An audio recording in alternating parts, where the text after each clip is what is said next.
বহু প্রতীক্ষার পর আজ আমরা বেরোবো কাশ্মীরের উদ্দেশ্যে। তার জন্যই বাড়িতে এত তোড়জোড় চলছে। রাস্তার কিছু খাবার আর ওখানেও খাওয়ার জন্য আমি চিড়ে ভাজা বানালাম। সব সময় তো আর বাইরের খাবার খাওয়া যায় না, বিশেষ করে ট্রেনে যদি একটু চিড়ে ভাজা মুড়ি এসব থাকে টাইমটা পাস হয়ে যায়। আর আমি এইটার মধ্যে নিয়েছি চা পাউডার, মানে চা, চিনি, দুধ একসাথে মিক্সিতে গুঁড়ো করে নিয়েছি, গরম জলে গুলে খেয়ে নেব। তার সাথে নিয়েছি চিনি গুঁড়ো, শরবত বানিয়ে খাবো। আর এটা জোয়ান মৌরি। চা খাওয়ার জন্য কাপ নিয়ে নিয়েছি, বিস্কুট আর চানাচুর, এইগুলো এখন ভরে রাখলাম। আরও কিছু হয়তো নিয়ে আসবে, সেগুলো আবার ভরে নেব। আর পেপারগুলো লাগবে ট্রেনে খাওয়ার জন্য, পেপারও কিছু নিয়ে নিলাম। এ দেখো আরও কিছু নিয়ে এসছে, ব্রেড নিয়ে এসছে, নিমকি নিয়ে এসছে। সব তো আর ট্রেনে কিনে কিনে খাওয়া যায় না, এখান থেকে যদি কিছুটা নিয়ে যেতে পারি। 4টি মানুষ যাবো রাস্তায় খাওয়ার জন্য, তো একটু চাই বলো। এগুলো আবার ব্যাগে ভরতে হবে।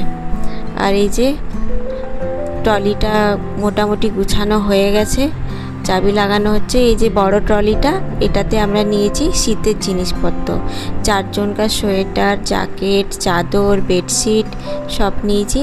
আর ছোট ট্রলিগুলোতে আছে জামা কাপড়। এখন আমরা পৌঁছে গেছি দুর্গাপুর রেল স্টেশন। এখানে ব্যাগগুলো সব আমরা উপরে তুলে নিলাম। আমরা বাড়ি থেকে বেরিয়েছিলাম 7টার সময়তে, আর রাত্রি প্রায় 9টা সাড়ে 9টার সময়তে আমাদের ট্রেন ছিল। আমরা যে ট্রাভেল এজেন্সির সাথে যাচ্ছি তারা 1 ঘন্টা আগে স্টেশনে আসতে বলেছিল। তো তাই আমরা অনেক আগের থেকে এসে গেছি। আর রাতের খাবার আমরা বাড়ি থেকে খেয়ে এসেছিলাম, যাতে ট্রেনে কিছু খেতে না হয়। আর কিছু টিফিনও বানিয়ে নিয়েছিলাম, পরোটা, মিষ্টি এসব নিয়ে নিয়েছিলাম, যাতে তারপর দিন আমরা খেতে পারি। এই দেখো ট্রেন টাইমেই চলে এসেছিল, আমরা চেপে গেছি। আমাদের ছিল স্লিপারেই আমাদের টিকিট ছিল। এই স্লিপারে কামরাতেই আমরা যাব 2 দিন, 2 রাত আর 1 দিন। জানি না কিভাবে যাব, প্রচণ্ড ট্রেনটা ভিড় ছিল। আর অনেক এমনি বাইরের মানুষও উঠে বসেছিল, আমার সিটেও বসেছিল। উঠতে বলছি তো কিছুতেই ওরা উঠবে না, তো ওখানেই বসেছিল। রাত্রেবেলায় তো দেখলাম নিচেই সব বিছানা করে চাদর পেতে শুয়ে পড়েছে, কিছু বলার নেই। এইভাবে প্রথম রাতটা তো আমাদের কেটে গেল। দ্বিতীয় দিন, এটা আমরা যেদিন নামবো অমৃতসরে, আমরা আসলে অমৃতসর হয়েই কাশ্মীর যাব। তো অমৃতসরে 1 দিন আমরা থাকবো। তো এটা লুধিয়ানা পার হচ্ছি আমরা, আর কিছুক্ষণ পরেই আমরা অমৃতসরে প্রবেশ করব। প্রচণ্ড টায়ার্ড, ক্লান্ত হয়ে গেছি ট্রেনের জার্নিতে, আর ভালো লাগছে না ট্রেনে বসে থাকতে। আর খুব গরমও করছিল দুপুরবেলাতে। এই দেখো আমরা নেমে পড়েছি। এখানে আমাদের সাথে আরেকটা ফ্যামিলি যাচ্ছিল, ওই যে দাদা দাঁড়িয়েছে আর ওই দিদি, ওরা আমাদের সাথে স্লিপারেই যাচ্ছিলো। আর বাকি যারা ছিল সব এসিতে ছিল, আর আমরা 6 জন স্লিপারে করে এসেছি।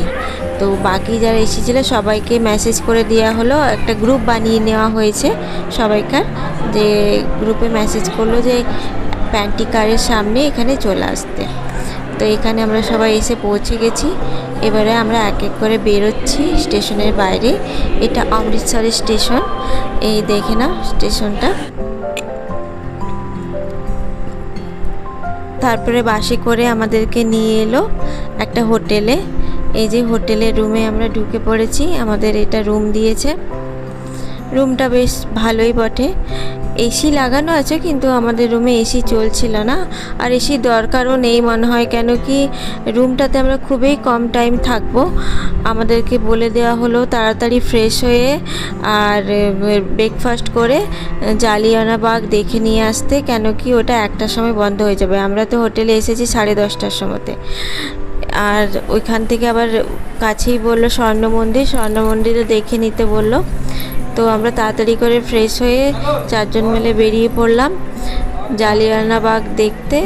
এই দেখো আমরা এসে পড়েছি। এখানে আমরা অটো করেই এলাম। ওরা বলে দিল যে এইটুকু জায়গার জন্য হোটেল থেকে বেশি দূর নয়, বললো তো আপনারা নিজেরাই অটো করে চলে যাবেন। তো এখানে আমরা ঢুকে পড়েছি। এই সেই ঐতিহাসিক জায়গা যেখানে জেনারেল ডায়ার একদম নির্মম হত্যালীলা চালিয়েছিল। আমরা গিয়েছিলাম এখানে 6 এপ্রিল, আর এখানে যে হত্যাকাণ্ড ঘটেছিল সেটা ছিল 13 এপ্রিল 1919 সাল।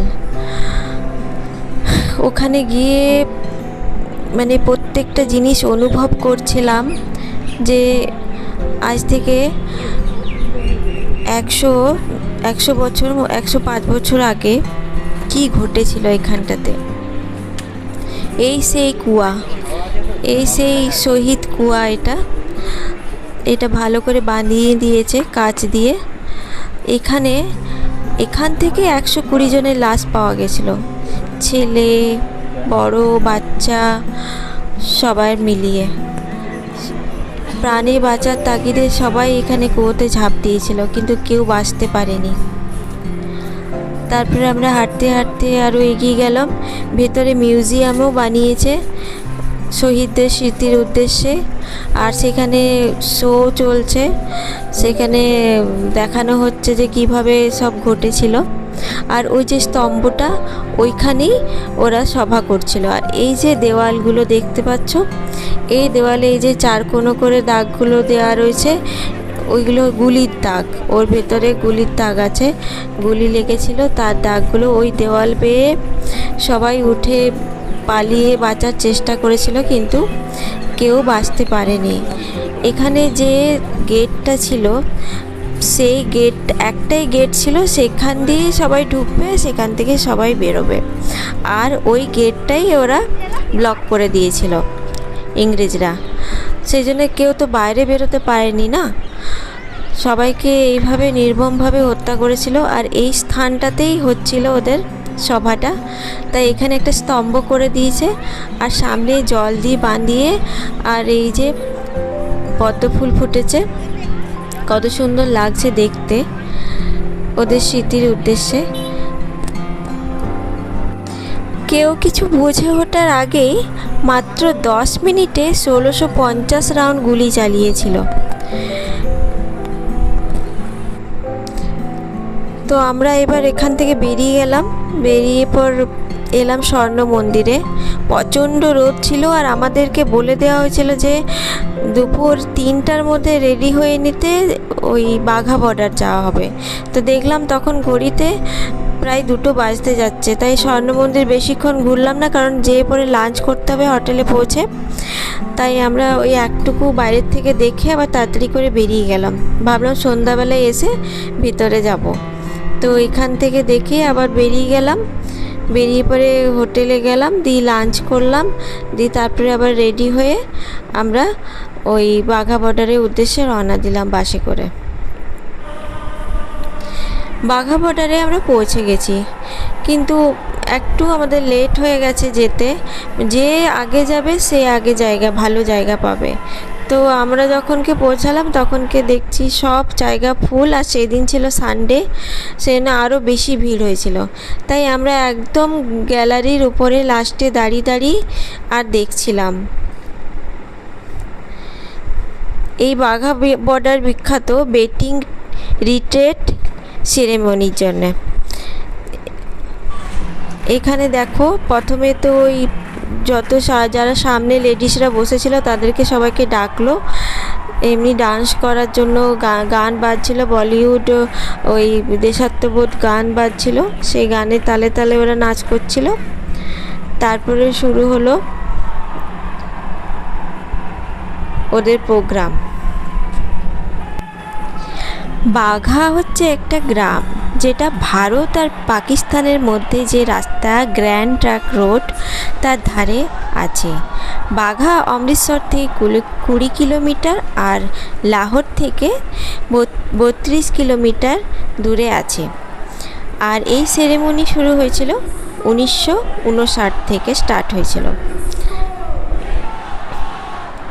এখানে আমাদের ইন্ডিয়া দেখো কত মানুষ গিয়েছে, রোজ হাজার হাজার মানুষ এখানে দেখতে যায় এই রিট্রিট সেরেমনি।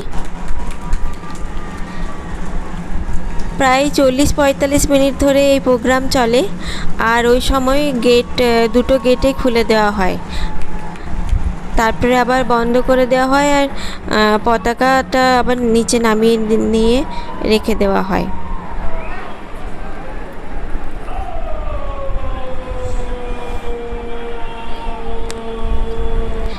দেখো গ্যালারি তো মানুষের জোশ, দেখো সবাই কত উচ্ছ্বসিত হয়ে দেখছে।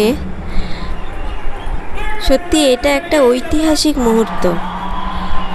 আমি যে এরকম একটা মুহূর্তে এসে দাঁড়িয়েছি, এত ভালো লাগছে, এত আনন্দ লাগছে যে কি বলবো। ভাবতে পারিনি যে এরকম একটা ঐতিহাসিক মুহূর্তের সাক্ষী হয়ে থাকবো আমি। অসাধারণ লাগলো আজকের প্রোগ্রাম।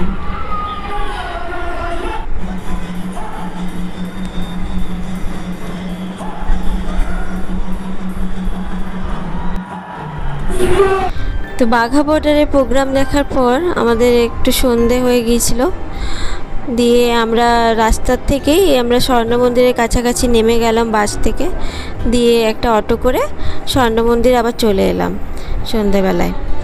তো এখানে সন্ধেবেলা দৃশ্যটা অতি মনোরম, অতি মনোরম, মানে এত ভালো লাগছে। জল দিয়ে বাঁধানো, দেখো কত সুন্দর ঠান্ডা ঠান্ডা হাওয়া চলছে। এখানেই মনে হচ্ছে যেন বসে থাকি, কিন্তু উপায় নেই, আমাদেরকে আবার ফিরে যেতে হবে হোটেলে, কারণ রাতে ডিনার করার আছে। খানিকক্ষণ বসলাম, তো দেখলাম লঙ্গর চলছে, লঙ্গরখানায় সেখানে আমরা রাতে ডিনার একটু খেলাম, কেন কি আবার হোটেলে যেও খেতে হবে।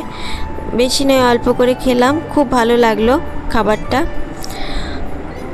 ওরা যে এত মানুষকে ম্যানেজ করে খাওয়াচ্ছে, মানে কি বলবো, একদম দেখার মতন একটা পরিস্থিতি। খুব ভালো লাগলো খাবার দাবার, এখানের সব কিছু, মানে মন ভরে গেল একদম। বাড়ি মানে হোটেলে আসতেও ইচ্ছে করছিল না, মনে হচ্ছিলো যেন আর একটু বসি, কিন্তু হোটেলে আবার চলে আসতে হলো টাইমে।